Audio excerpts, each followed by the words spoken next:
여러분 안녕하십니까? 중국 정찰기가 오늘 우리의 방공 식별구역을 휘젓고 갔습니다. 이례적으로 부산 앞바다를 돌아 울릉도 인근까지 훑은 겁니다. 우리 군은 비상 출격을 했습니다. 네, 오늘 첫 소식 최선 기자가 보도합니다. 우리 방공 식별구역에 진입하는 중국 전자정찰기 윈9이 포착된 건 오전 9시 34분.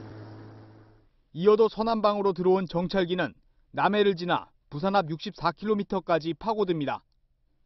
여기서 멈추지 않고 동해로 북상해 울릉도 인근 공역까지 치고 올라갑니다. 한반도 인근 해상을 훑다시피 한 겁니다. 비상 출격한 우리 F-15K 등이 긴장 고조 행위와 위협 비행을 중지하라는 경고 방송을 보냈지만 중국 정찰기는 훈련 목적이라며 약 4시간 반 동안 해집고 난 뒤 유유히 돌아갔습니다. 윈9 전자정찰기는 레이더 탐지나 신호 감청이 가능해 우리 군의 작전 활동 정보를 속속 수집할 수 있습니다. 한일 방공 식별구역을 오가며 줄타기했던 과거와 달리 이번엔 노골적으로 우리 영역에 치우쳐 들어온 것으로 확인됐습니다. 정부는 국방부와 외교부 등 여러 채널을 동원해 중국에 강력 항의할 계획입니다. 채널A 뉴스 최선입니다. 네, 평창 올림픽이 끝나면서 한반도 주변의 군사 활동이 활발해졌습니다. 지금 보신 대로죠. 미국이 북한의 해상 차단을 선언하니까 중국은 그 해역 상공을 휘젓고 다닌 겁니다. 강은하 기자의 보도입니다. 올림픽이 끝나자마자 중국은 J자를 그리며 우리 해역을 샅샅이 훑고 갔습니다. 노골적인 무력 시위인데 우리 군보다 미국을 겨냥한 것 아니냐는 분석이 나옵니다. 미국은 지난 24일 사실상 북한에 대한 해상 차단을 선포했습니다. 그러면서 다음 단계는 군사 옵션이라고 경고했습니다. But we'll have to see. If the sanctions don't work, we'll have to go phase 2. And phase 2 may be a very rough thing. May be very, very unfortunate for the world. 한반도 주변에 미국 전력이 몰려들고 있고 일본 자위대도 보조를 맞추고 있습니다. 심지어 캐나다는 50년 만에 태평양 건너 동해로 잠수함을 보내 북한 선박 감시를 하고 있습니다. 결코 중국이 원하는 그림이 아닙니다. 정부가에서 이제 패권을 서서히 찾아야 되겠다. 해상 방어선은 이런 쪽으로 해서 우리가 파워를 더 계속 보여주면서 늘려나가겠다. 올림픽 이후 한반도를 둘러싼 힘겨루기가 본격화되고 있습니다. 채널A 뉴스 강은하입니다. 오늘 평양으로 돌아간 김영철이 머무는 동안 청와대는 평양의 생각을 많이 들었다고 설명했습니다. 몇몇 청와대 사람들은 낙관적인 전망까지 내놨습니다. 그러니까 북한과 미국이 자신들의 패를 서로에게 보여주기 직전까지 왔다는 겁니다. 최재원 기자가 보도합니다. 김영철과의 호텔 회담에서 북미 대화를 위한 조건에 대해 충분히 의견을 나눴다고 청와대가 전했습니다. 청와대 고위 관계자는 북미 대화를 위한 조건과 절차에 대한 얘기들이 오갔다며 중매 서는 입장에서 북한의 생각을 들어보는 게 중요했다고 설명했습니다. 합의하는 자리가 아닌 서로의 솔직한 입장을 듣는 자리였다는 겁니다. 또 다른 관계자는 미국과 북한이 패를 보여주기 직전까지 왔다며 조만간 가시적 성과를 기대했습니다. 회담에서 정의용 국가안보실장 등은 핵실험과 미사일 발사 중단 같은 이른바 사전 조치가 이뤄져야 한다는 점을 강조한 것으로 알려졌습니다. 북한이 사전 조치에 확답을 줄 경우 우리 정부와 미국은 한미연합훈련 축소나 미국 전략자산의 한반도 전개 감축 등을 검토할 수 있다는 생각입니다. 문재인 대통령은 북한의 입장이 정리되는 대로 트럼프 대통령과 통화할 계획입니다. 북한보다 미국을 설득하는 일이 더 어렵다고 한 청와대가 트럼프 대통령을 어떻게 설득할지 결과가 주목됩니다. 채널A 뉴스 최재원입니다. 네, 김여정의 2박 3일 일정은 우리 정부의 보호 속에 철저히 베일에 가려졌습니다. 오늘 돌아갈 때는 중앙선을 넘어서 역주행까지 하면서 시위대를 피해갔습니다. 유승진 기자가 보도합니다. 통일대교를 향하던 김영철이 자유한국당의 항의 시위에 막히자 대한민국은 천안함을 잊지 않는다. 김영철은 사죄하라. 사죄하라. 사죄하라. 사죄하라. 중앙선을 넘어 역주행하기 시작했습니다.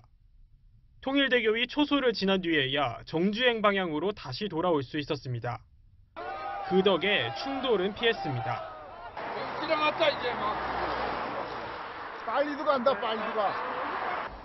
호텔에 머무는 동안에는 외부와 철저히 차단됐습니다. 경호 인력은 겹겹이 둘러싸며 취재진의 질문을 막았고 부위원장님, 미국과 언제 대하십니까? 비핵화하면 설명해 주십시오. 비공개 조찬이 이루어진 라운지와 김영철이 통째로 사용한 17층은 일반인들의 접근이 통제됐습니다. 나와주세요.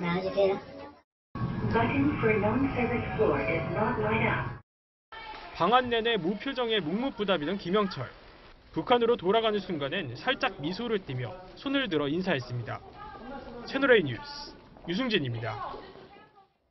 네, 미국은 트럼프 대통령이 직접 나서서 미국과 만날 수 있다는 김영철의 발언에 답했습니다. 비핵화를 구체적으로 약속하라고 했습니다.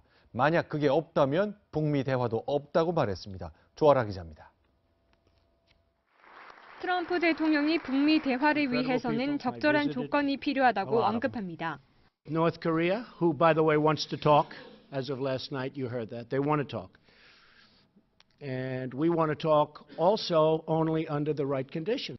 북한과 합의했던 클린턴, 부시, 오바마 행정부를 일일이 열거하며 대화를 위한 대화는 없다는 뜻도 분명히 했습니다. 특히 1차 북핵 위기 당시에 클린턴 행정부의 북미 제네바 합의에 대해 가혹한 평가를 내렸습니다. The Clinton administration spent billions and billions of dollars. They gave them billions. They built things for them. 트럼프 대통령이 적절한 조건이 무엇인지 밝히지 않았지만 평창올림픽 폐회식에 참석했던 샌더스 백악관 대변인은 비핵화가 전제되어야 한다고 강조했습니다. Anything that would be discussed would have to be solely on the focus of them agreeing to denuclearize the peninsula. 사실상 대화의 문턱을 높인 것인데 결국 북미 대화 성사 여부는 김정은의 비핵화 회담 수용 여부에 달려있다는 분석이 나옵니다. 채널A 뉴스 조아라입니다. 평창 올림픽이 끝난 뒤 나타난 현상 가운데 트럼프 행정부에 명명 남지 않은 대화론자가 한 명 더 사퇴한 것을 빼놓을 수 없겠습니다. 한국계인 조셉 윤 이야기입니다. 이상현 기자가 보도합니다. 한국계로 대표적 대화론자였던 조셉 윤 대북정책 특별대표. 이달 초 북한의 평창올림픽 참가를 앞두고 방한했을 때도 북한과의 대화를 강조했습니다. We want to have a credible dialogue, a dialogue that could lead steps towards denuclearization. That is our goal. 윤 대표는 이번 주 금요일까지만 출근하겠다고 밝혔습니다. 사퇴는 개인적인 결정이며 틸러슨 국무장관이 아쉬움을 표했지만 사표는 수리됐다고 덧붙였습니다. 윤 대표는 언론과의 인터뷰에서 사퇴가 아닌 은퇴라는 표현을 쓰며 파장 진화에 나섰지만 백악관 NSC와의 갈등이 작용했다는 분석도 나옵니다. 북한이 60일 동안 도발을 멈춘다면 대화를 시작해도 된다는 이른바 60일 플랜을 주장한 윤 대표를 NSC가 몽상가라 부르며 배제해왔다는 것. 억류됐던 대학생 오토원 비어 송환을 위해 직접 북한에 가는 등 대북 실무를 책임져온 윤 대표는 박성일 유엔 주재 북한 대표부 차석 대사와 상시 대화 창구인 뉴욕 채널을 가동하고 있어 북미 대화의 적임자로 거론되었습니다. 비핵화를 둘러싼 기싸움 속에 윤 대표가 퇴장함으로써 향후 북미 대화 추진에도 파장이 예상됩니다. 채널A 뉴스 이상현입니다.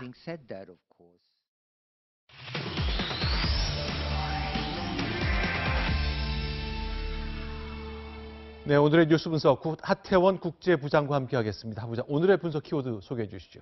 네, 요란했던 김영철의 2박 3일이 마무리됐습니다. 부산하게 뭔가를 한 것 같은데 무슨 말이 오갔는지는 거의 알려지지 않았습니다. 자, 김영철은 이렇게 꽁꽁 봉인된 블랙박스를 들고 다시 군사 분계선 너머로 사라졌습니다. 자, 그럼 관련된 얘기를 하나씩 보겠습니다. 저 블랙박스 안에 무엇이 있을까? 일단 북한하고 미국이 우리 대통령과 청와대를 매개로 간접 대화를 한 거잖아요. 그러나 뭔가 내놓을 만한 결과는 아직은 안 나온 거죠. 네, 그렇습니다. 잘 아시다시피 평창올림픽 개회식과 폐회식을 계기로 북미는 치열한 외교 전쟁을 펼쳤습니다. 문재인 대통령은 스스로를 중매쟁이라고 표현하기도 했는데요. 자, 2월 달력을 보실까요? 자, 펜스 부통령이 도착한 게 8일이고요. 마지막으로 김영철이 떠난 게 오늘이기 때문에 약 20일 동안 북핵 문제 해결을 위한 대화의 장이 펼쳐진 셈입니다. 자, 북한과 미국과 같은 공간에 있었던 날이 25, 26 그리고 9일, 10일 이렇게 나흘이었는데요. 문 대통령이 그토록 원했던 양자 대화는 끝내 이루어지지 않았습니다. 자, 청와대가 스스로를 우리는 중매 역할을 했다고 말했습니다만 결국 만나진 않았다는 말이죠. 그렇죠. 그건 어떻게 봐야 됩니까? 글쎄요, 이제 비핵화 문제를 제가 좀 말씀드리고 싶은데 네. 자, 김영철의 입에서 과연 비핵화라는 단어 이게 나왔는지조차 사실은 불투명한 상황입니다. 네. 자, 김정은과 트럼프 대통령 사이에 현격한 입장차가 있다는 건 여러 번 확인된 것 아니겠습니까? 자, 핵포기 의사가 없다는 김정은은 우선 핵보유국을 인정해라. 그리고 만약 대화가 열린다면 우리는 핵 군축 회담을 하겠다. 이런 입장 아니겠습니까? 자, 그런가 하면 미국은 어떻습니까? 미국은 핵을 먼저 폐기한다는 약속을 해라. 그래야 네. 대화가 열릴 거고 그런 다음에 너희들이 하는 걸 봐서 대화라는 어떤 보상을 주겠다. 이런 얘기입니다. 자, 중매인을 자처한 우리 정부 입장에서는 자, 트럼프 대통령은 화성남, 김정은은 금성녀 이런 셈입니다. 재미있는 표현을 해주셨는데 보통 이제 도저히 말이 안 통하는 남녀를 얘기할 때 화성에서 온 남자, 금성에서 온 여자를 얘기하는데 북미 관계에 빗대 주셨습니다. 그런데 김영철 갈 때 보니까 마지막에 손도 올리면서 살짝 웃으면서 갔네요. 그렇습니다. 사실 2박 3일 동안 김영철의 목소리를 한 번도 듣지 못했는데요. 네. 자, 김영철이 이렇게 과묵한 사람인지 미처 몰랐습니다. 자, 확신에 찼던 모습으로 서울 불바다 발언하던 그런 모습은 사라졌고요. 결과적으로 2박 3일 동안 김영철은 언론이 보는 공개된 장소에서는 단 한 번도 입을 열지 않았고요. 빗발치는 기자들의 질문에 눈도 마주치지 않았습니다. 오늘 경의선 출입사무소를 통해 북한으로 돌아가면서 손을 한 번 흔든 게 다였는데 자, 통일부 출입기자들은 배옥 나온 천혜성 차관과의 면담이 화기애애한 분위기에서 진행됐다. 이렇게 설명하고 있습니다. 자, 그렇다면은 이제 정부가 좀 설명을 더 했으면 싶은 건데, 그렇죠. 자, 이렇게 쭉 많은 사람들이 결국 김영철을 한 명씩 다 만난 거잖아요. 그렇습니다. 제가 보기에요, 김영철이 마지막에 그나마 이렇게 손을 들고 돌아갈 수 있었던 이유는 네. 이렇게 많은 우리 외교안보 당국자들을 한꺼번에 한 자리에서 만난 겁니다. 자, 네. 돌아가면 맨 먼저 김정은에게 방남 성과를 보고해야 되지 않겠습니까? 네. 최소한 김영철은 돌아가서 보고할 정보거리는 생긴 겁니다.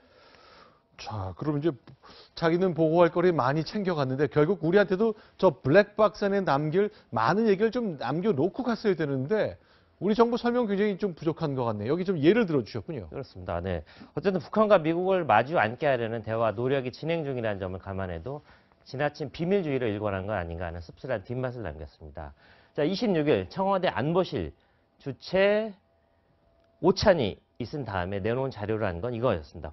382자밖에 안 됐는데 자, 만났다는 그런 단순한 네. 사실 확인이었고요. 통일부가 내놓은 자료 역시 290자밖에 안 됐는데 저것 역시 우리가 다 아는 내용을 다시 한번 확인해주는 수준에서 그쳐버렸습니다.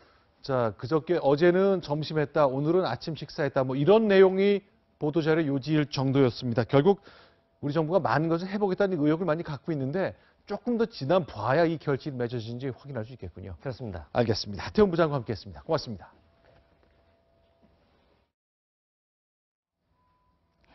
지금부터는 박근혜 전 대통령 재판 소식을 집중 보도해드립니다. 검찰이 오늘 헌정사에 지울 수 없는 오점을 남겼다며 박 전 대통령에게 징역 30년의 중형을 선고해달라고 재판부에 요청했습니다. 신아람 기자입니다.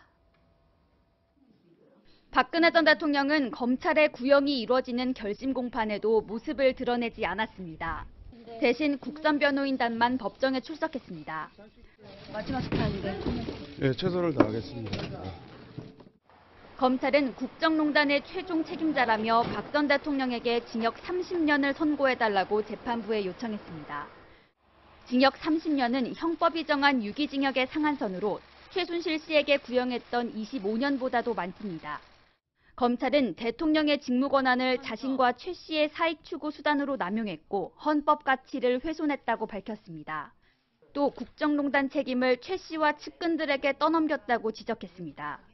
그러면서 최 씨와 마찬가지로 뇌물 592억 2,800만 원의 2배인 1,185억 원을 벌금으로 부과해달라고도 요청했습니다. 재판부가 박 전 대통령에 대한 선고를 하게 되면 국정농단 1심 재판이 모두 마무리됩니다. 채널A 뉴스 신아람입니다. 조금 전 보신 것처럼 박 전 대통령에게 검찰의 구형이 이뤄지는 동안 법원 안팎에서는 박 전 대통령을 지지하는 사람들의 격한 반발이 이어졌습니다. 법정에선 최종 변론을 하던 국선 변호인단 가운데 한 명이 눈물을 보이기도 했습니다. 계속해서 성혜란 기자입니다. 검찰이 징역 30년을 구형한다는 소식이 전해지자 박근혜 전 대통령 지지자들은 격하게 반발했습니다. 조원진 의원을 비롯한 일부 지지자들은 정치보복을 주장하며 길에 드러눕기도 했습니다. 격앙된 일부 지지자들은 경찰과 대치하는가 하면 법원 내부에서도 목소리를 높였습니다. 정작 본인의 결심 재판이 진행되는 동안 박 전 대통령은 아무도 만나지 않고 서울구치소에 홀로 있었습니다. 탄핵 심판 당시 대리인을 통해 의견을 냈던 것과 달리 이번에는 아무런 의견 표명도 없었습니다. 최종 변론을 하던 국선 변호인 박승길 변호사는 박 전 대통령에게 수고했다고 박수를 보냈다며 눈물을 보이기도 했습니다. 오늘 구형에 대해 박 전 대통령의 전임 변호인단은 말을 아꼈습니다. 박 전 대통령은 국정원 특수활동비 뇌물 혐의 등으로 추가 재판을 받고 있지만 국정농단 재판과 마찬가지로 모두 불출석할 것이라는 전망이 나옵니다. 채널A 뉴스 성혜란입니다.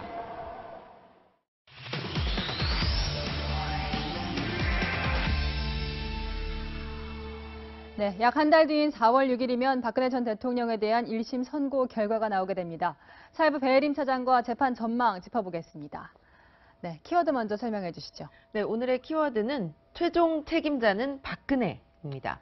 검찰은 국정농단 피고인들 가운데 박근혜 전 대통령에게 가장 무거운 형인 징역 30년을 구형했습니다. 검찰의 주장 얼마나 받아들여질지 1심 결과 전망해 보겠습니다. 네, 드디어 결심까지 왔는데 네. 오늘 법정에서 검찰과 변호인단이 그 어느 때보다 팽팽하게 맞섰다고요? 네, 검찰은 아주 엄벌을 요청했는데 그 근거는 박근혜 전 대통령이 국가를 엄청난 혼란에 빠뜨리고도 범행을 부인하면서 거짓말을 하고 국정농단의 책임을 전적으로 최순실과 측근들에게 떠넘기고 있다는 것이었습니다. 네, 이 박 전 대통령은 그동안 재판을 보이콧하면서 국선 변호인단을 거의 만나지 않은 것으로 알려졌는데 네. 오늘 이 국선 변호인단이 의외로 굉장히 적극적으로 변론을 하면서 현장 기자들도 굉장히 놀랐다는 분위기가 전달됐어요. 네, 박승길 변호사, 국선 변호인 중 한 명입니다.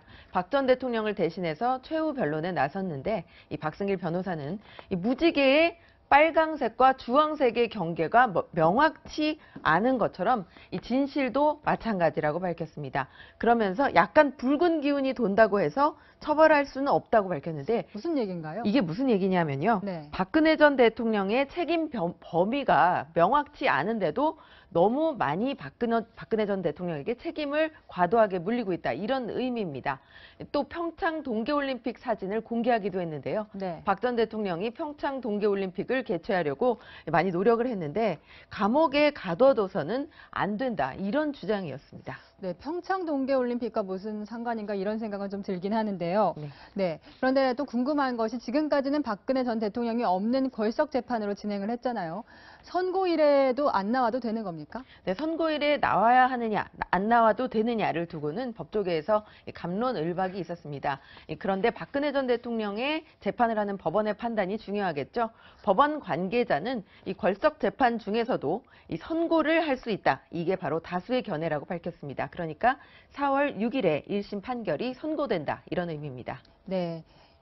지금 검찰이 30년을 구형을 했어요. 네. 그런데 지금 박근혜 전 대통령도 최순실 씨와 마찬가지로 중형을 선고받을 수도 있다. 이런 전망이 나오고 있는 것 같은데 이유가 무엇인가요? 네, 우선 박근혜 전 대통령과 최순실 씨 공범으로 묶여있는 혐의가 13개입니다. 네. 그런데 박근혜 전 대통령은 이 외에도 5가지 혐의를 추가로 받고 있습니다. 그런데 최순실 씨에게 징역 20년이 선고됐거든요. 그렇기 때문에 이 박근혜 전 대통령의 이 재판들에 이미 유죄 판결이 선고됐고 이런 점을 종합적으로 참작을 해봤을 때 박근혜 전 대통령에게는 징역 20년 이상, 징역 25년 안팎의 중형이 선고될 것이란 관측이 나오고 있습니다. 네, 이 전직 대통령에 대한 재판 선고 결과인데 네. 국민들이 이 장면을 생중계로 볼 수 있을지도 궁금해요. 그것도 관전 포인트인데요. 1, 2심 법원이 생중계를 하겠다고 법원이 밝힌 뒤에 아직까지 단 한 번도 생중계를 하지는 않았습니다. 이 판결을 선고하는 법관들에게는 이 생중계가 부담이기 때문입니다. 하지만 박 전 대통령 사건을 생중계하지 않는다면 도대체 어떤 사건을 생중계하는 하겠느냐 이런 의견이 나오고요. 박 전 대통령이 불출석할 것이기 때문에 법원이 부담을 덜 것이라는 견해도 만만치 않습니다. 그래서 첫 생중계는 박 전 대통령의 재판이 될 가능성이 큽니다. 네, 이렇게 계속 불출석을 하면서 재판 절차를 거부하고 있는데 1심 선고 이후에 항소도 하지 않겠다는 입장입니까? 네, 박 전 대통령은 법원을 신뢰하지 못하기 때문에 재판을 거부해오고 있죠. 다시 재판을 받겠다고 한다면 자기 모순에 빠지게 되는 셈입니다. 하지만 항소를 하지 않는다면 이 징역 20년 이상의 형이 그대로 확정되는 상황에 놓일 수도 있습니다. 이 때문에 박 전 대통령도 전략 수정을 고민할 수밖에 없는데요. 실제로 박 전 대통령은 항소심에서는 재판에 참여하는 방안을 검토 중인 것으로 전해졌습니다. 네, 여기까지 듣겠습니다. 배혜림 사회부 차장이었습니다. 이명박 전 대통령의 사위인 이상주 삼성전자 전무가 10년 전쯤 금융권 인사청탁에 관여한 혐의를 검찰이 포착했습니다. 금융권 출신 인사가 내가 23억 원을 줬다고 진술했다는 겁니다. 이상주 전무는 부인했습니다. 윤준호 기자입니다. 인사청탁으로 돈 받아서 전달하신 점 인정하셨습니까? 성실하게 조사받고 돌아옵니다. 이명박 전 대통령의 사위인 이상주 삼성전자 전무는 어제 12시간 동안 검찰 조사를 받고 귀가했지만 오늘 오후 재소환 통보를 받았습니다. 검찰은 최근 이명박 정부에서 금융기관장을 지낸 L씨의 자택을 압수수색하는 과정에서 로비 정황이 담긴 비망록을 확보했습니다. 이 비망록에는 이상득 8억 원, 이상주 14억 5천만 원이라고 적혀 있는 것으로 전해졌습니다. 검찰은 지난주 L씨를 소환 조사하면서 이상주 전무에게 8억 원 돈가방을 건넸고 이상득 전 의원에게 전해달라고 요청했다는 진술을 확보했습니다. L씨는 또 이상주 전무 본인에게도 여러 차례에 걸쳐 14억 5천만 원을 건넸다고 진술했습니다. 하지만 이 전무는 가방만 전달했을 뿐 본인이 직접 돈을 받은 사실은 없다고 반박했습니다. 검찰의 추궁이 계속되자 이 전무는 내게 돈을 줬다는 사람을 불러달라며 대질 조사까지 요구한 것으로 전해졌습니다. 검찰은 이 전무가 L씨의 청탁 과정에 개입한 혐의가 확인되며 구속영장을 청구하는 방안을 검토 중입니다. 채널A 뉴스 윤준호입니다. 주광덕 자유한국당 의원의 친형이 오늘 자택에서 숨진 채 발견됐습니다. 경찰은 타살의 무게를 두고 수사하고 있습니다. 김남준 기자입니다. 오늘 오전 경기 구리시에 있는 한 아파트에서 60대 남성이 숨진 채 발견됐습니다. 경찰 확인 결과 63살인 이 남성은 자유한국당 소속 주광덕 의원의 친형이었습니다. 숨진 주 씨는 아침에 출근하지 않았다는 직장 동료의 연락을 받은 막내 동생이 집을 찾았다가 발견됐습니다. 장시경에 소리가 나는데 항상 심장 소음이 많으니까 그냥 잤다는 거예요. 발견 당시 주 씨의 몸에서 흉기에 찔린 흔적 등이 나왔습니다. 아울러 주 씨의 집 현관문은 잠겨져 있지 않은 상태였던 것으로 확인됐습니다. 그분이 워낙에 평상시에 불을 잠그지 않는 습관이세요. 그래서 누구도 배제 못합니다. 주민들은 홀로 거주하고 있는 주 씨가 평소 일을 마친 뒤 밤늦게 귀가했다고 전했습니다. 그것도 모르겠어요. 문제가 있다고. 그 사람은 아침에 나와도 밤늦게 와. 경찰은 타살 가능성이 크다고 보고 숨진 주 씨 아파트 일대의 CCTV 등을 분석하고 있습니다. 채널A 뉴스 김남준입니다. 일본군이 한국인 위안부를 집단 총살했다는 영상이 공개됐습니다. 위안부가 한꺼번에 살해된 얼마 후로 판단된 영상인데 동영상에 담겨 세상에 알려진 것은 이번이 처음입니다. 정지영 기자입니다. 시신이 여기저기 너부러져 있습니다. 매장하러 온 중국군 병사가 시신의 양말을 벗기는 모습도 보입니다. 영상 속 시신은 일본군에 의해 살해된 후 버려진 조선인 위안부입니다. 당시 참혹한 모습이 고스란히 담겨 있습니다. 연합군이 작성한 문서에는 텅춘이 함락되기 이틀 전 일본군이 조선인 여성 30명을 총살했다고 기록돼 있습니다. 밝혀진 사실도 많은데도 불구하고 발뺌을 하고 있는지 저는 그 부분이 굉장히 안타까운 것 같고. 서울시와 서울대 인권센터는 일본군의 위안부 학살 사실을 뒷받침하는 문서 14점을 공개했습니다. 아직도 30명의 일본군 위안부 피해 여성이 존재합니다. 이 문제에 대해서 정면으로 대면하고 응답해야 됩니다. 그게 바로 책임이죠. 서울시는 다음 달 위안부 피해자의 이야기를 담은 사례집을 출판할 예정입니다. 채널A 뉴스 정지영입니다. 네, 조선시대 암행어사의 대명사가 된 박문수가 보관하던 편지가 공개됐습니다. 박문수가 임금에게서 얼마나 두터운 신임을 받고 있었는지를 짐작할 수 있는 대목도 나옵니다. 전혜정 기자가 보도합니다. 조선 후기인 1732년, 당시 42세였던 암행어사 박문수는 편지 한 통을 받습니다. 박문수가 전라도 백성이 도탄에 빠졌다는 보고문을 왕에게 올린 소식을 듣고 막내 외삼촌이 편지를 보낸 겁니다. 여기에는 박문수를 신뢰한 영조가 등장합니다. 당시 박문수가 절차를 무시하고 직접 보고했지만 기근 상황을 조사하라는 특명을 내린 겁니다. 이처럼 박문수의 실제 행적과 당시 시대상을 알려주는 자료들이 오늘 공개됐습니다. 박문수가 가족들로부터 받은 편지 71건과 그의 후손들이 주고받은 것까지 합하면 모두 1047개입니다. 굶주림과 피폐한 상황이죠. 그리고 물자도 많이 부족하다는 걸 알 수가 있죠. 편지를 통해서 보면. 이들 편지는 10년 전 도난당했다가 매매업자가 경찰에 붙잡히면서 모두 회수됐습니다. 후손들은 이번 기회에 편지들을 천안박물관에 기증하겠다고 밝혔습니다. 후손들이 제대로 보관을 못했기 때문에 그런가? 일부 편지엔 박문수가 병에 시달리면서도 시찰에 나섰던 내용도 담겨 있습니다. 채널A 뉴스 전혜정입니다.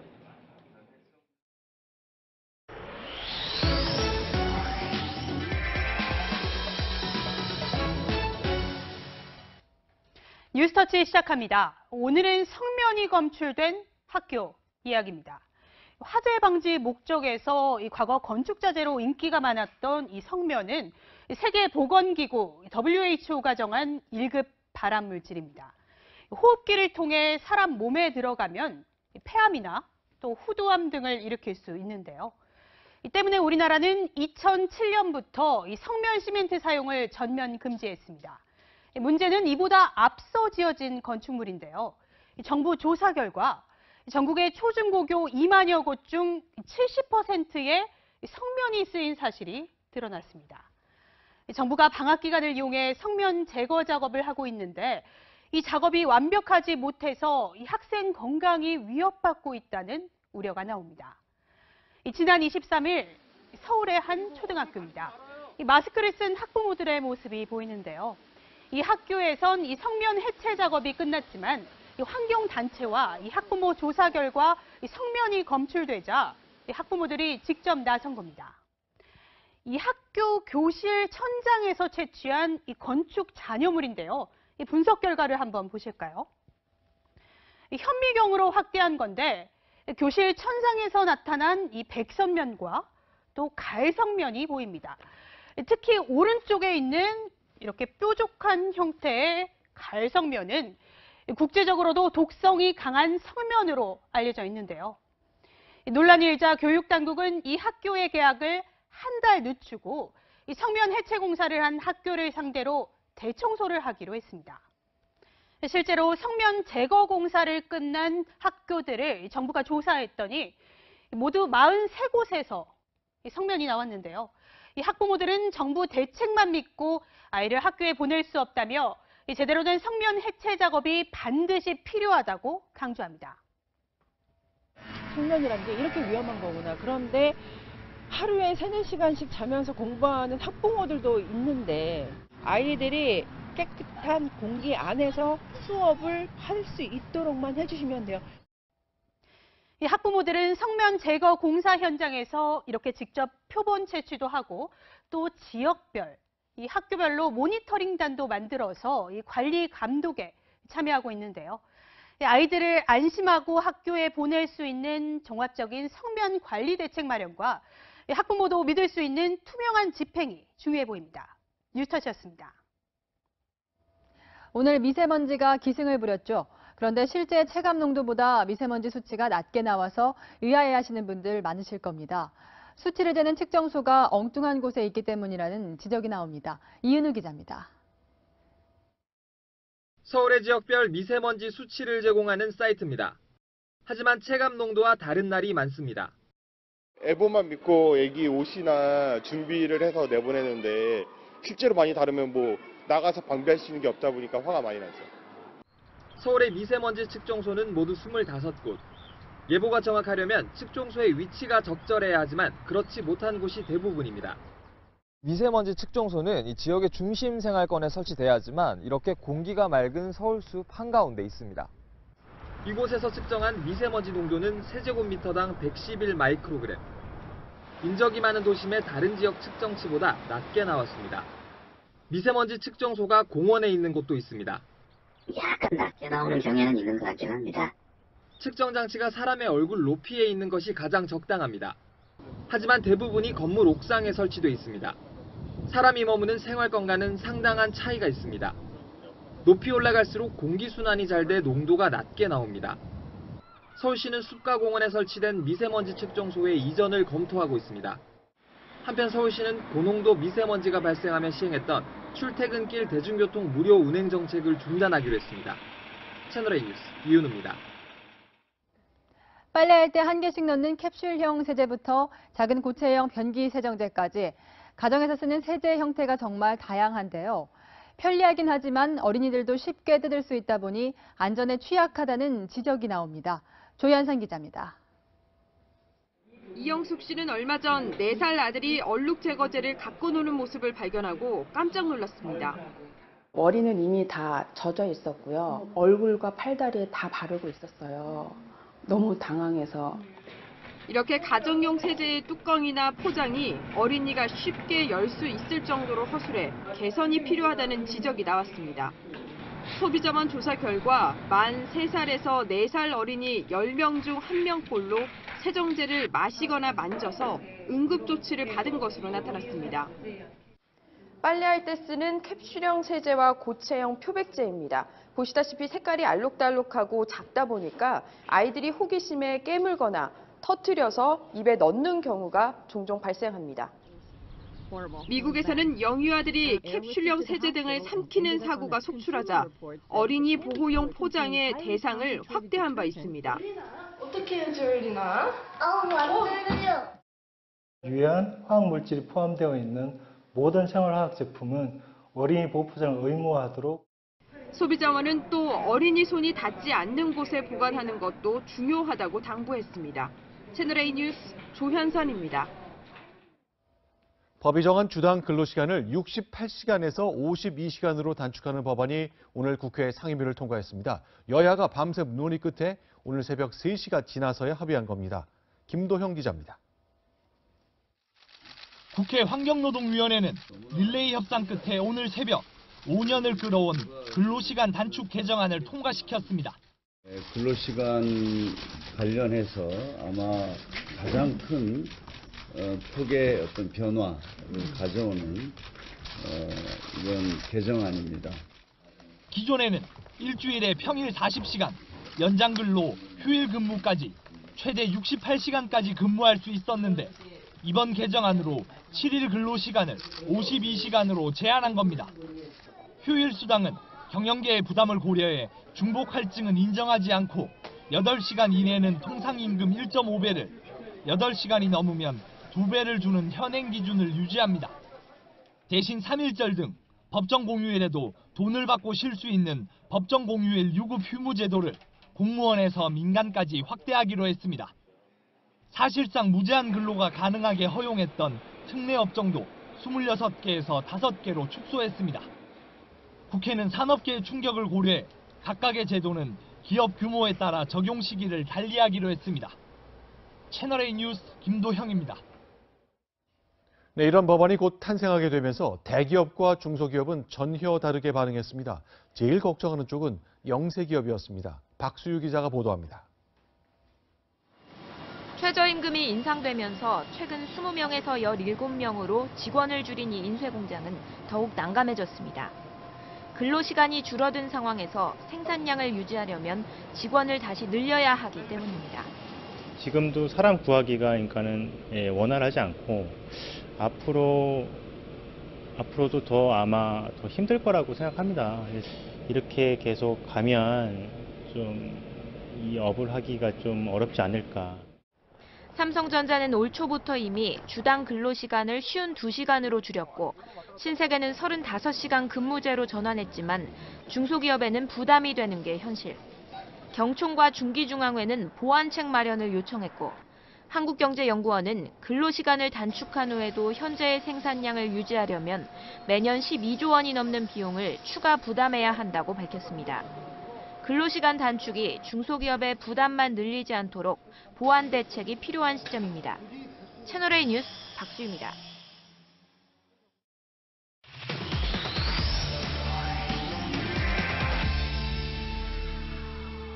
네, 근로시간 단축과 관련된 이야기 산업부 이동용 부장과 함께 얘기 나눠보겠습니다. 자, 오늘의 분석 키워드 뭐죠? 예, 오늘의 키워드는 일석이조냐 양극화냐입니다. 자, 그렇다면 하나씩 좀 짚어보겠습니다. 근로시간 단축, 정부가 한 거 다 이유가 있을 것 같습니다. 그렇습니다. 정부는 일석이조 효과를 노리고 있습니다. 우선 근로시간이 줄어들게 되면 여가 시간이 늘어나기 때문에 네. 그만큼 저녁이 있는 삶을 누릴 수 있는 근로자가 많아지는 효과가 있을 겁니다. 또 한 가지, 근로시간이 줄어들면 네. 그 이전의 생산량을 유지하기 위해서는 네. 일자리를 그만큼 늘려나가는 효과도 있지 않겠습니까? 네. 사람을 더 많이 고용할 수 있다.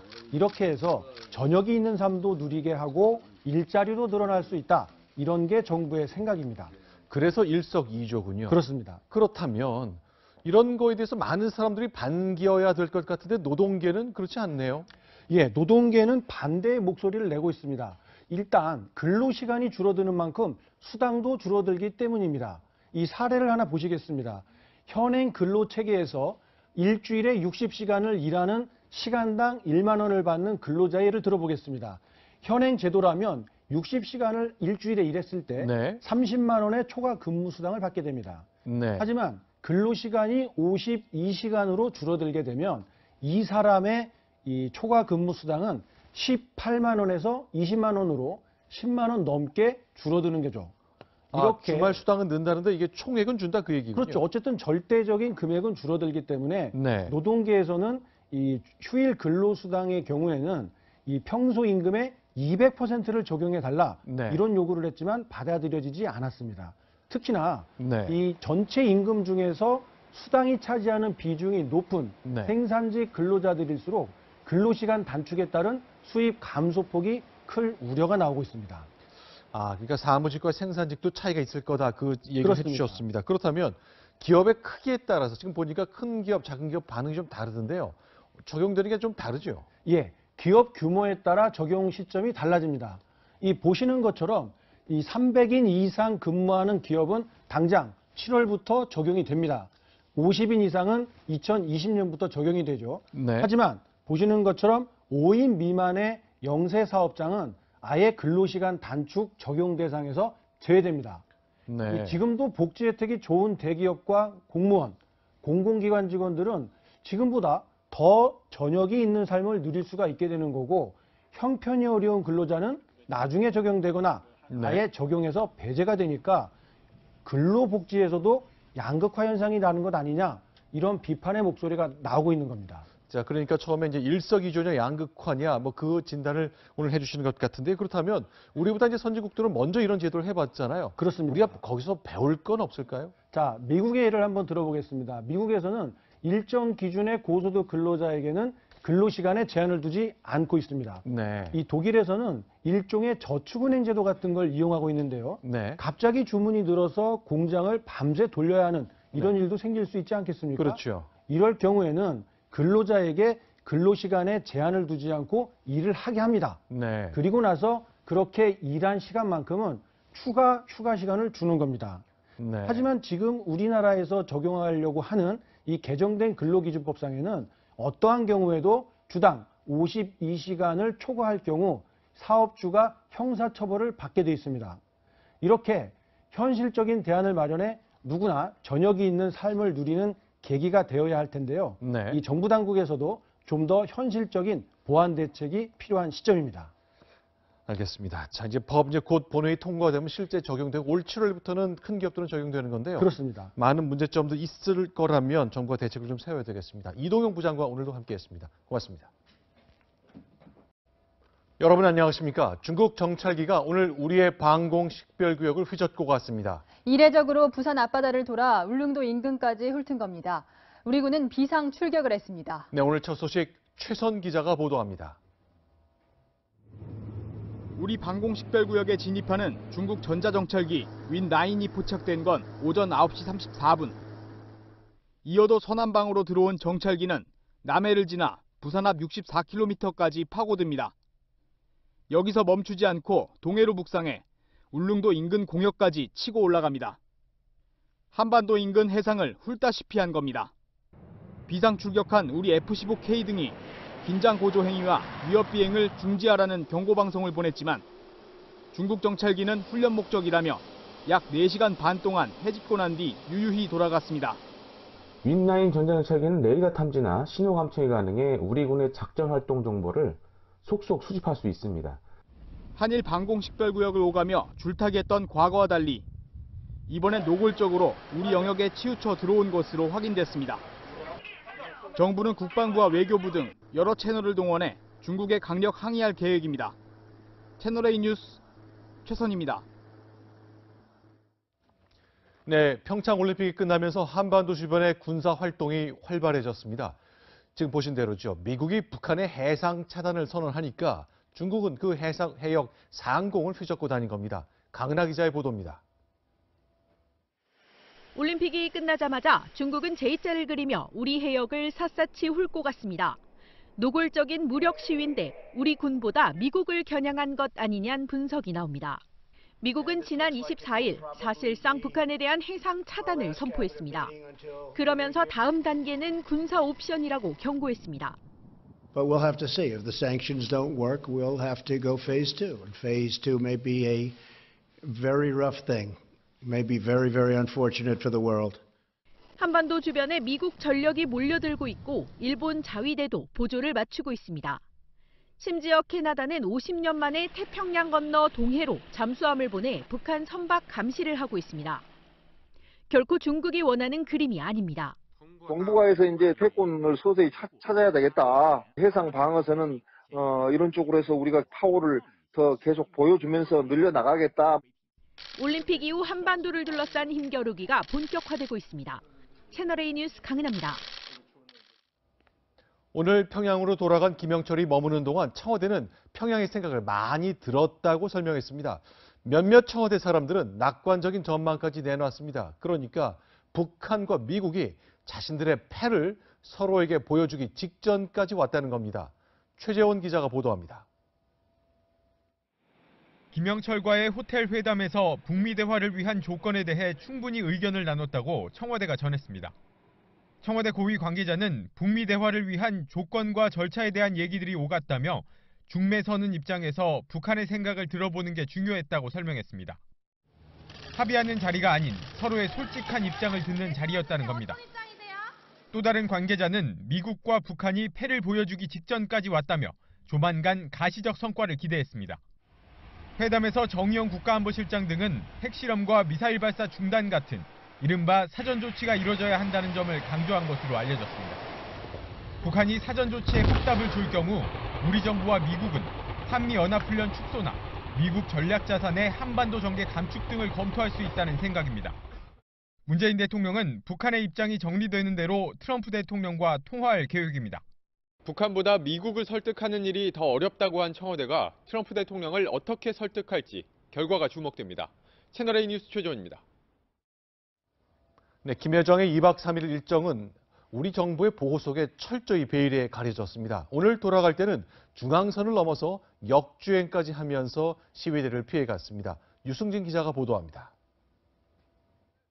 통일대교를 향하던 김영철이 자유한국당의 항의 시위에 막히자 대한민국은 천안함을 잊지 않는다. 김영철은 사죄하라. 사죄하라! 사죄하라! 사죄하라! 중앙선을 넘어 역주행하기 시작했습니다. 통일대교 위 초소를 지난 뒤에야 정주행 방향으로 다시 돌아올 수 있었습니다. 그 덕에 충돌은 피했습니다. 지나갔다 이제 막. 빨리도 간다 빨리도 가. 호텔에 머무는 동안에는 외부와 철저히 차단됐습니다. 경호 인력은 겹겹이 둘러싸며 취재진의 질문을 막았고 부위원장님, 미국과 언제 대하십니까? 비핵화하면 설명해 주십시오. 비공개 조찬이 이루어진 라운지와 김영철이 통째로 사용한 17층은 일반인들의 접근이 통제됐습니다. 나와주세요.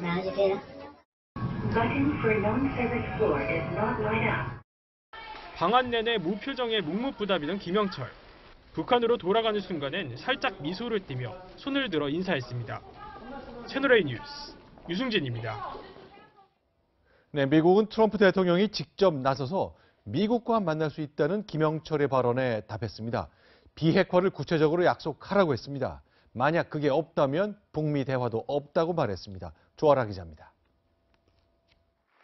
트럼프 대통령이 북미 대화를 위해서는 적절한 조건이 필요하다고 언급합니다. North Korea, who, by the way, wants to talk. As of last night, you heard that. They want to talk. And we want to talk also only under the right conditions.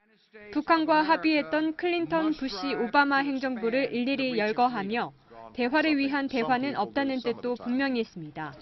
특히 1차 북핵 위기 당시에 클린턴 행정부의 북미 제네바 합의에 대해 가혹한 평가를 내렸습니다. The Clinton administration spent billions and billions of dollars. They gave them billions. They built things for them. 트럼프 대통령이 적절한 조건이 무엇인지 밝히지 않았지만 평창올림픽 폐회식에 참석했던 샌더스 백악관 대변인은 비핵화가 전제되어야 한다고 강조했습니다. Anything that would be discussed would have to be solely on the focus of them agreeing to denuclearize the peninsula. 사실상 대화의 문턱을 높인 것인데 결국 북미 대화 성사 여부는 김정은의 비핵화 회담 수용 여부에 달려있다는 분석이 나옵니다. 채널A 뉴스 조아라입니다. 평창 올림픽에 교육당국은 이 학교의 개학을 한 달 늦추고 이 성면 해체 공사를 한 학교를 상대로 대청소를 하기로 했습니다. 실제로 성면 제거 공사를 끝난 학교들을 정부가 조사했더니 모두 43곳에서 성면이 나왔는데요. 이 학부모들은 정부 대책만 믿고 아이를 학교에 보낼 수 없다며 제대로 된 성면 해체 작업이 반드시 필요하다고 강조합니다. 성면이라는 게 이렇게 위험한 거구나. 그런데 하루에 3-4시간씩 자면서 공부하는 학부모들도 있는데 아이들이 깨끗한 공기 안에서 수업을 할 수 있도록만 해주시면 돼요.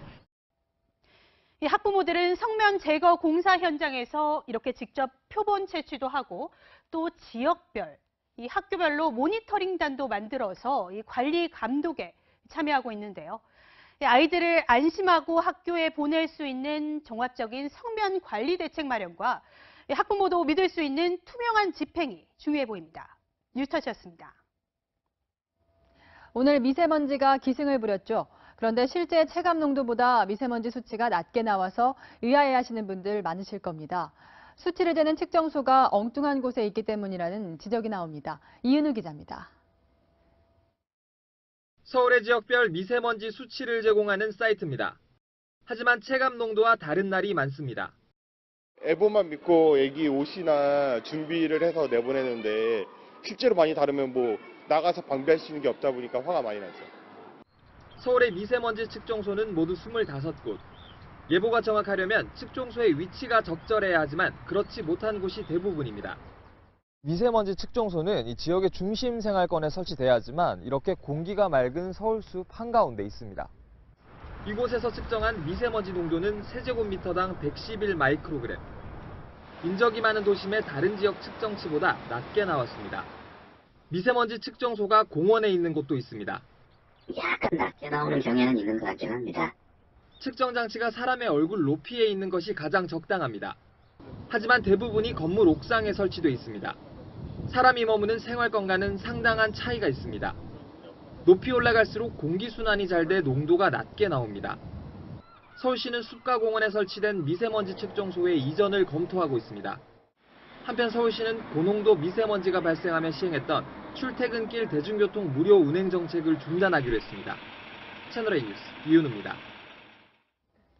빨래할 때 한 개씩 넣는 캡슐형 세제부터 작은 고체형 변기 세정제까지 가정에서 쓰는 세제 형태가 정말 다양한데요. 편리하긴 하지만 어린이들도 쉽게 뜯을 수 있다 보니 안전에 취약하다는 지적이 나옵니다. 조현상 기자입니다. 이영숙 씨는 얼마 전 4살 아들이 얼룩 제거제를 갖고 노는 모습을 발견하고 깜짝 놀랐습니다. 머리는 이미 다 젖어 있었고요. 얼굴과 팔다리에 다 바르고 있었어요. 너무 당황해서.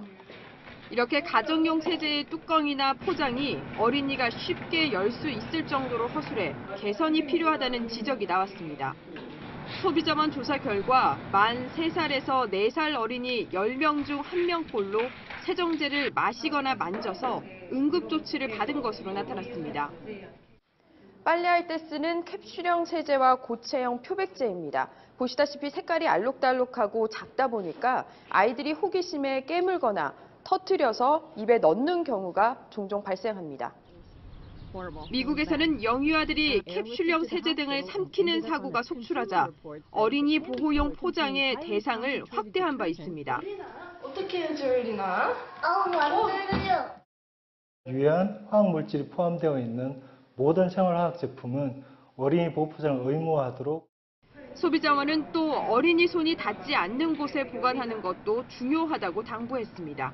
채널A 뉴스 조현선입니다. 법이 정한 주당 근로시간을 68시간에서 52시간으로 단축하는 법안이 오늘 국회 상임위를 통과했습니다. 여야가 밤새 논의 끝에 오늘 새벽 3시가 지나서야 합의한 겁니다. 김도형 기자입니다.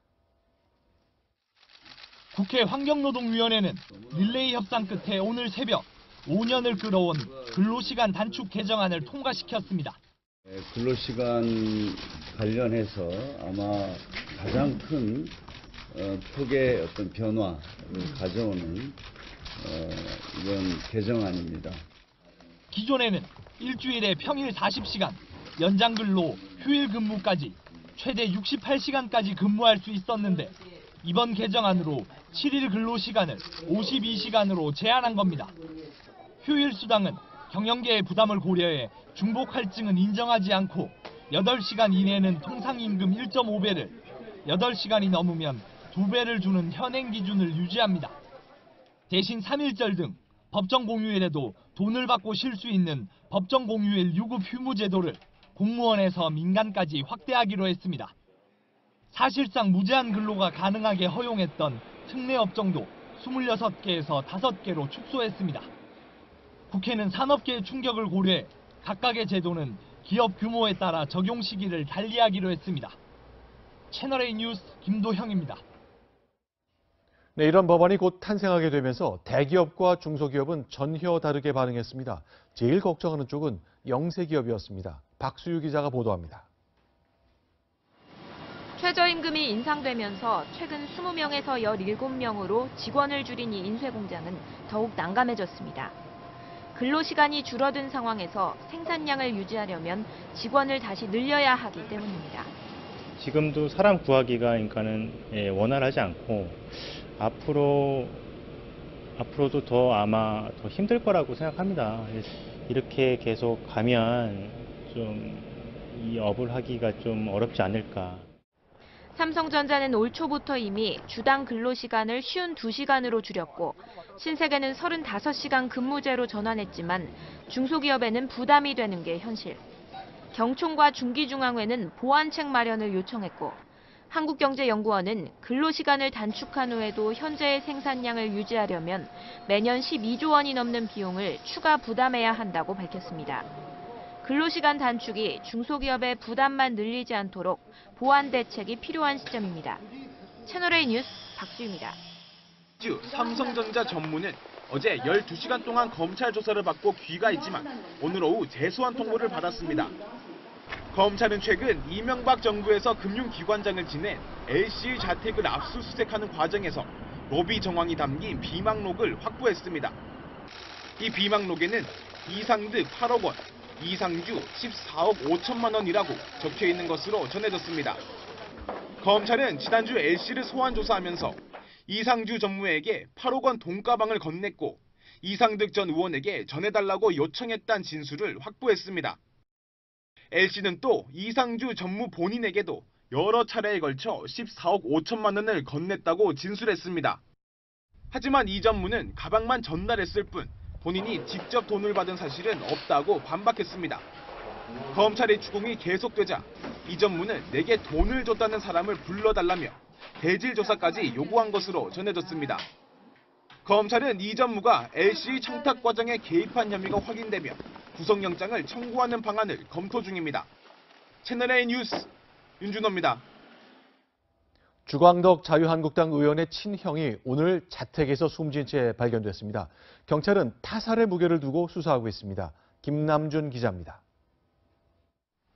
오늘 오전 경기 구리시에 있는 한 아파트에서 60대 남성이 숨진 채 발견됐습니다. 경찰 확인 결과 63살인 이 남성은 자유한국당 소속 주광덕 의원의 친형이었습니다. 숨진 주 씨는 아침에 출근하지 않았다는 직장 동료의 연락을 받은 막내 동생이 집을 찾았다가 발견됐습니다. 자식 중에 소리가 나는데 항상 생각 소음이 많으니까 생각 다 달라. 발견 당시 주 씨의 몸에서 흉기에 찔린 흔적 등이 나왔습니다. 아울러 주 씨의 집 현관문은 잠겨져 있지 않은 상태였던 것으로 확인됐습니다. 그분이 워낙에 평상시에 불을 잡지 않는 습관이세요. 그래서 누구도 배제 못합니다. 주민들은 홀로 거주하고 있는 주 씨가 평소 일을 마친 뒤 밤늦게 귀가했다고 전했습니다. 그것도 모르겠어요. 그 사람은 아침에 나와도 밤늦게 와. 경찰은 타살 가능성이 크다고 보고 숨진 주 씨 아파트 일대의 CCTV 등을 분석하고 있습니다. 채널A 뉴스 김남준입니다. 일본군이 한국인 위안부를 집단 총살했다는 영상이 공개됐습니다. 위안부가 한꺼번에 살해된 얼마 후로 판단된 영상인데 동영상에 담겨 세상에 알려진 것은 이번이 처음입니다. 정지영 기자입니다. 시신이 여기저기 너부러져 있습니다. 매장하러 온 중국군 병사가 시신의 양말을 벗기는 모습도 보입니다. 영상 속 시신은 일본군에 의해 살해된 후 버려진 조선인 위안부입니다. 당시 참혹한 모습이 고스란히 담겨 있습니다. 연합군이 작성한 문서에는 청춘이 함락되기 이틀 전 일본군이 조선인 여성 30명을 총살했다고 기록돼 있습니다. 밝혀진 사실도 많은데도 불구하고 발뺌을 하고 있는지 저는 그 부분이 굉장히 안타까운 것 같고. 서울시와 서울대 인권센터는 일본군의 위안부 학살 사실을 뒷받침하는 문서 14점을 공개했습니다. 아직도 30명의 일본군 위안부 피해 여성이 존재합니다. 이 문제에 대해서 정면으로 대면하고 응답해야 됩니다. 그게 바로 책임이죠. 서울시는 다음 달 위안부 피해자의 이야기를 담은 사례집을 출판할 예정입니다. 채널A 뉴스 정지영입니다. 네, 조선시대 암행어사의 대명사가 된 박문수가 보관하던 편지가 공개됐습니다. 박문수가 임금에게서 얼마나 두터운 신임을 받고 있었는지를 짐작할 수 있는 대목도 나옵니다. 전혜정 기자가 보도합니다. 조선 후기인 1732년, 당시 42세였던 암행어사 박문수는 편지 한 통을 받습니다. 박문수가 전라도 백성이 도탄에 빠졌다는 보고문을 왕에게 올린 소식을 듣고 막내 외삼촌이 편지를 보낸 겁니다. 여기에는 박문수를 신뢰한 영조가 등장합니다. 당시 박문수가 절차를 무시하고 직접 보고했지만 기근 상황을 조사하라는 특명을 내린 겁니다. 이처럼 박문수의 실제 행적과 당시 시대상을 알려주는 자료들이 오늘 공개됐습니다. 박문수가 가족들로부터 받은 편지 71건과 그의 후손들이 주고받은 것까지 합하면 모두 1047개입니다. 굶주림과 피폐한 상황이죠. 그리고 물자도 많이 부족하다는 걸 알 수가 있죠. 편지를 통해서 보면. 이들 편지는 10년 전 도난당했다가 매매업자가 경찰에 붙잡히면서 모두 회수됐습니다. 후손들은 이번 기회에 편지들을 천안박물관에 기증하겠다고 밝혔습니다. 후손들이 제대로 보관을 못했기 때문에 그런가? 일부 편지엔 박문수가 병에 시달리면서도 시찰에 나섰던 내용도 담겨 있습니다. 채널A 뉴스 전혜정입니다.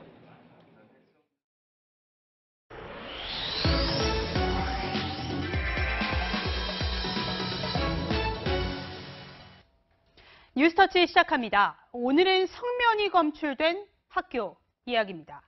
화재 방지 목적에서 과거 건축자재로 인기가 많았던 이 성면은 세계보건기구 WHO가 정한 1급 발암물질입니다. 호흡기를 통해 사람 몸에 들어가면 폐암이나 또 후두암 등을 일으킬 수 있는데요. 이 때문에 우리나라는 2007년부터 이 성면 시멘트 사용을 전면 금지했습니다. 문제는 이보다 앞서 지어진 건축물인데요. 정부 조사 결과 전국의 초중고교 2만여 곳 중 70%의 성면이 쓰인 사실이 드러났습니다. 정부가 방학 기간을 이용해 성면 제거 작업을 하고 있는데 이 작업이 완벽하지 못해서 이 학생 건강이 위협받고 있다는 우려가 나옵니다. 지난 23일 서울의 한 초등학교입니다. 이 마스크를 쓴 학부모들의 모습이 보이는데요. 이 학교에선 이 성면 해체 작업이 끝났지만 이 환경단체와 이 학부모 조사 결과 이 성면이 검출되자 이 학부모들이 직접 나선 겁니다. 이 학교 교실 천장에서 채취한 이 건축 잔여물인데요. 이 분석 결과를 한번 보실까요? 이 현미경으로 확대한 건데 교실 천장에서 나타난 이 백선면과 또 갈성면이 보입니다. 특히 오른쪽에 있는 이렇게 뾰족한 형태의 갈성면은 국제적으로도 독성이 강한 성면으로 알려져 있는데요. 논란이 달라고 재판부에 요청했습니다. 징역 30년은 형법이 정한 유기징역의 상한선으로 최순실 씨에게 구형했던 25년보다도 많습니다. 검찰은 대통령의 직무 권한을 자신과 최 씨의 사익 추구 수단으로 남용했고 헌법 가치를 훼손했다고 밝혔습니다. 또 국정농단 책임을 최 씨와 측근들에게 떠넘겼다고 지적했습니다. 그러면서 최 씨와 마찬가지로 뇌물 592억 2,800만 원의 2배인 1,185억 원을 벌금으로 부과해달라고도 요청했습니다. 재판부가 박 전 대통령에 대한 선고를 하게 되면 국정농단 1심 재판이 모두 마무리됩니다. 채널A 뉴스 신아람입니다. 조금 전 보신 것처럼 박 전 대통령에게 검찰의 구형이 이뤄지는 동안 법원 안팎에서는 박 전 대통령을 지지하는 사람들의 격한 반발이 이어졌습니다. 법정에선 최종 변론을 하던 국선 변호인단 가운데 한 명이 눈물을 보이기도 했습니다. 계속해서 성혜란 기자입니다.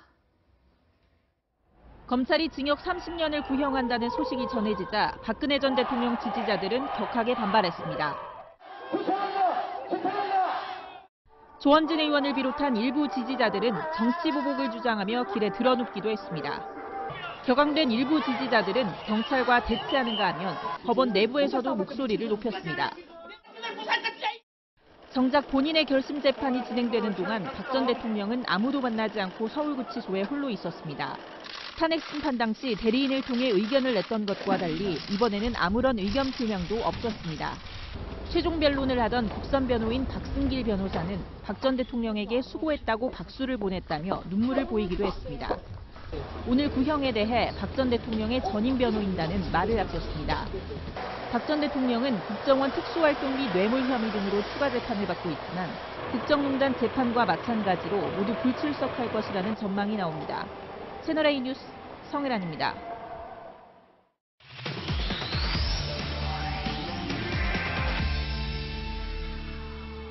네, 약 한 달 뒤인 4월 6일이면 박근혜 전 대통령에 대한 1심 선고 결과가 나오게 됩니다. 사회부 배혜림 차장과 재판 전망 짚어보겠습니다. 네, 키워드 먼저 설명해 주시죠. 네, 오늘의 키워드는 최종 책임자는 박근혜입니다. 검찰은 국정농단 피고인들 가운데 박근혜 전 대통령에게 가장 무거운 형인 징역 30년을 구형했습니다. 검찰의 주장 얼마나 받아들여질지 1심 결과 전망해 보겠습니다. 네, 드디어 결심까지 왔는데 네. 오늘 법정에서 검찰과 변호인단이 그 어느 때보다 팽팽하게 맞섰다고요? 네, 검찰은 아주 엄벌을 요청했는데 그 근거는 박근혜 전 대통령이 국가를 엄청난 혼란에 빠뜨리고도 범행을 부인하면서 거짓말을 하고 국정농단의 책임을 전적으로 최순실과 측근들에게 떠넘기고 있다는 것이었습니다. 네, 이 박 전 대통령은 그동안 재판을 보이콧하면서 국선 변호인단을 거의 만나지 않은 것으로 알려졌는데 네. 오늘 이 국선 변호인단이 의외로 굉장히 적극적으로 변론을 하면서 현장 기자들도 굉장히 놀랐다는 분위기가 전달됐어요. 네, 박승길 변호사, 국선 변호인 중 한 명입니다. 박 전 대통령을 대신해서 최후 변론에 나섰는데 이 박승길 변호사는 이 무지개의 빨강색과 주황색의 경계가 명확치 않은 것처럼 이 진실도 마찬가지라고 밝혔습니다. 그러면서 약간 붉은 기운이 돈다고 해서 처벌할 수는 없다고 밝혔는데 무슨 얘기인가요? 이게 무슨 얘기냐면요. 네. 박근혜 전 대통령의 책임 범위가 명확치 않은데도 너무 많이 박근혜 전 대통령에게 책임을 과도하게 물리고 있다. 이런 의미입니다.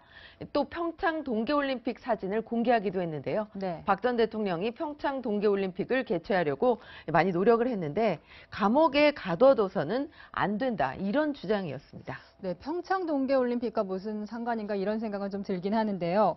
네. 그런데 또 궁금한 것이 지금까지는 박근혜 전 대통령이 없는 걸석 재판으로 진행을 했잖아요. 선고일에도 안 나와도 되는 겁니까? 네, 선고일에 나와야 하느냐, 안 나와도 되느냐를 두고는 법조계에서 갑론을박이 있었습니다. 그런데 박근혜 전 대통령의 재판을 하는 법원의 판단이 중요하겠죠. 법원 관계자는 이 걸석 재판 중에서도 이 선고를 할 수 있다. 이게 바로 다수의 견해라고 밝혔습니다. 그러니까 4월 6일에 1심 판결이 선고된다. 이런 의미입니다. 네. 지금 검찰이 30년을 구형을 했어요. 네. 그런데 지금 박근혜 전 대통령도 최순실 씨와 마찬가지로 중형을 선고받을 수도 있다. 이런 전망이 나오고 있는 것 같은데 이유가 무엇인가요? 네, 우선 박근혜 전 대통령과 최순실 씨 공범으로 묶여있는 혐의가 13개입니다. 네. 그런데 박근혜 전 대통령은 이 외에도 5가지 혐의를 추가로 받고 있습니다. 그런데 최순실 씨에게 징역 20년이 선고됐거든요. 그렇기 때문에 이 박근혜 전 대통령의 이 재판들에 이미 유죄 판결이 선고됐고 이런 점을 종합적으로 참작을 해봤을 때 박근혜 전 대통령에게는 징역 20년 이상, 징역 25년 안팎의 중형이 선고될 것이란 관측이 나오고 있습니다. 네, 이 전직 대통령에 대한 재판 선고 결과인데 국민들이 이 장면을 생중계로 볼 수 있을지도 궁금해요. 그것도 관전 포인트인데요. 1, 2심 법원이 생중계를 하겠다고 법원이 밝힌 뒤에 아직까지 단 한 번도 생중계를 하지는 않았습니다. 이 판결을 선고하는 법관들에게는 이 생중계가 부담이기 때문입니다. 하지만 박 전 대통령 사건을 생중계하지 않는다면 도대체 어떤 사건을 생중계하겠느냐 이런 의견이 나오고요. 박 전 대통령이 불출석할 것이기 때문에 법원이 부담을 덜 것이라는 견해도 만만치 않습니다. 그래서 첫 생중계는 박 전 대통령의 재판이 될 가능성이 큽니다. 네, 이렇게 계속 불출석을 하면서 재판 절차를 거부하고 있는데 1심 선고 이후에 항소도 하지 않겠다는 입장입니까? 네, 박 전 대통령은 법원을 신뢰하지 못하기 때문에 재판을 거부해오고 있죠. 다시 재판을 받겠다고 한다면 자기 모순에 빠지게 되는 셈입니다. 하지만 항소를 하지 않는다면 이 징역 20년 이상의 형이 그대로 확정되는 상황에 놓일 수도 있습니다. 이 때문에 박 전 대통령도 전략 수정을 고민할 수밖에 없는데요. 실제로 박 전 대통령은 항소심에서는 재판에 참여하는 방안을 검토 중인 것으로 전해졌습니다. 네, 여기까지 듣겠습니다. 배혜림 사회부 차장이었습니다. 이명박 전 대통령의 사위인 이상주 삼성전자 전무가 10년 전쯤 금융권 인사청탁에 관여한 혐의를 검찰이 포착했습니다. 금융권 출신 인사가 내가 23억 원을 줬다고 진술했다는 겁니다. 이상주 전무는 부인했습니다. 윤준호 기자입니다. 인사청탁으로 돈 받아서 전달하신 점 인정하셨습니까? 성실하게 조사받고 돌아옵니다.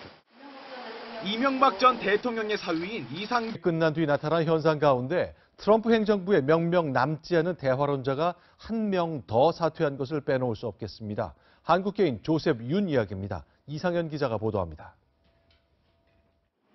한국계로 대표적 대화론자였던 조셉 윤 대북정책 특별대표. 이달 초 북한의 평창올림픽 참가를 앞두고 방한했을 때도 북한과의 대화를 강조했습니다. We want to have a credible dialogue, a dialogue that could lead steps towards denuclearization. That is our goal. 윤 대표는 이번 주 금요일까지만 출근하겠다고 밝혔습니다. 사퇴는 개인적인 결정이며 틸러슨 국무장관이 아쉬움을 표했지만 사표는 수리됐다고 덧붙였습니다.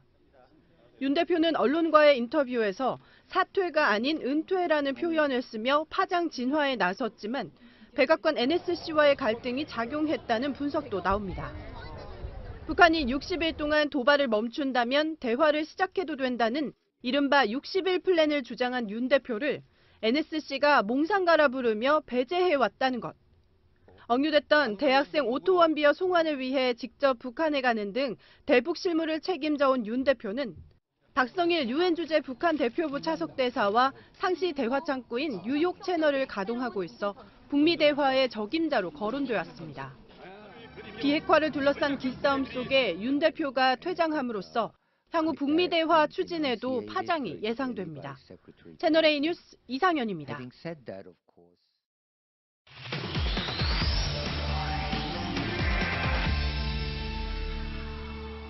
네, 오늘의 뉴스 분석 하태원 국제부장과 함께하겠습니다. 부장, 오늘의 분석 키워드 소개해 주시죠.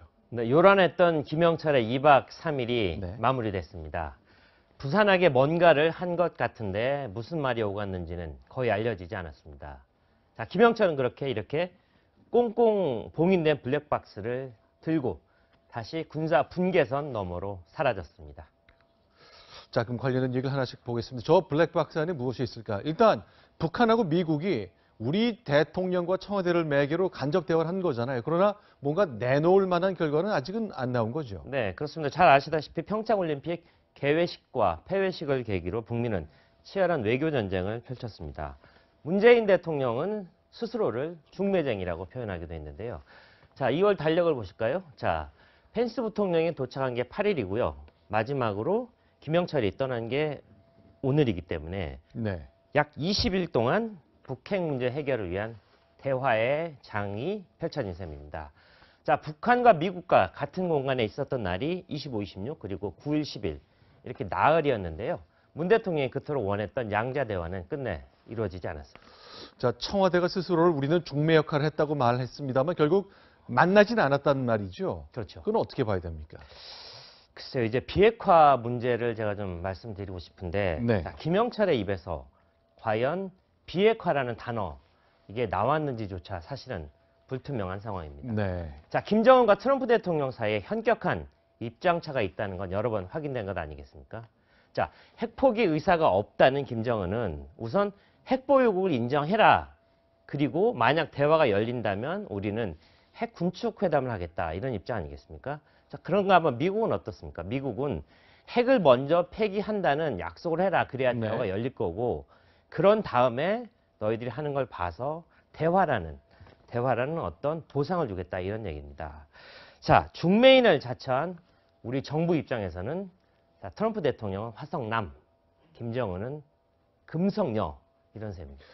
재미있는 표현을 해주셨는데 보통 이제 도저히 말이 안 통하는 남녀를 얘기할 때 화성에서 온 남자, 금성에서 온 여자를 얘기하는데 북미 관계에 빗대 주셨습니다. 그런데 김영철 갈 때 보니까 마지막에 손도 올리면서 살짝 웃으면서 갔네요. 그렇습니다.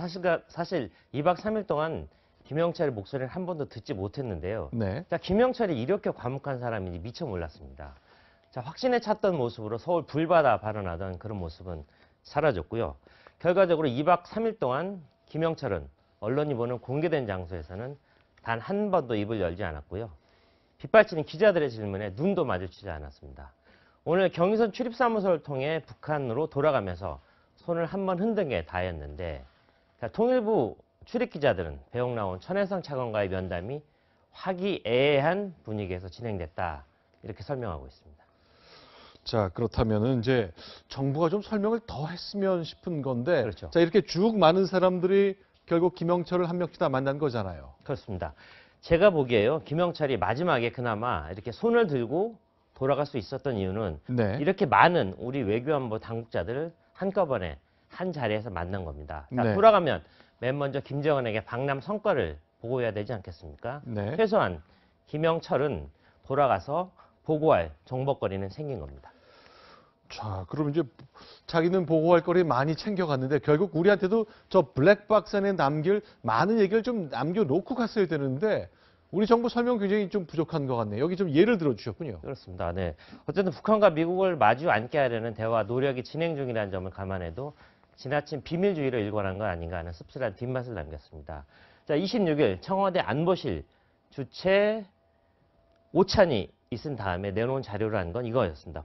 382자밖에 안 됐는데 자, 만났다는 그런 단순한 사실 확인이었고요. 통일부가 내놓은 자료 역시 290자밖에 안 됐는데 저것 역시 우리가 다 아는 내용을 다시 한번 확인해주는 수준에서 그쳐버렸습니다.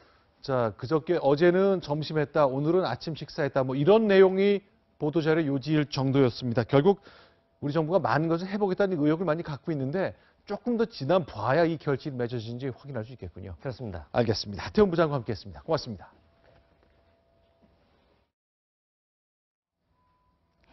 지금부터는 박근혜 전 대통령 재판 소식을 집중 보도해드립니다. 검찰이 오늘 헌정사에 지울 수 없는 오점을 남겼다며 박 전 대통령에게 징역 30년의 중형을 선고해달라고 재판부에 요청했습니다. 신아람 기자입니다. 박근혜 전 대통령은 검찰의 구형이 이루어지는 결심 공판에도 모습을 드러내지 않았습니다. 대신 국선변호인단만 법정에 출석했습니다. 마지막 재판인데. 네, 최선을 다하겠습니다. 검찰은 국정농단의 최종 책임자라며 박 전 대통령에게 징역 30년을 선고했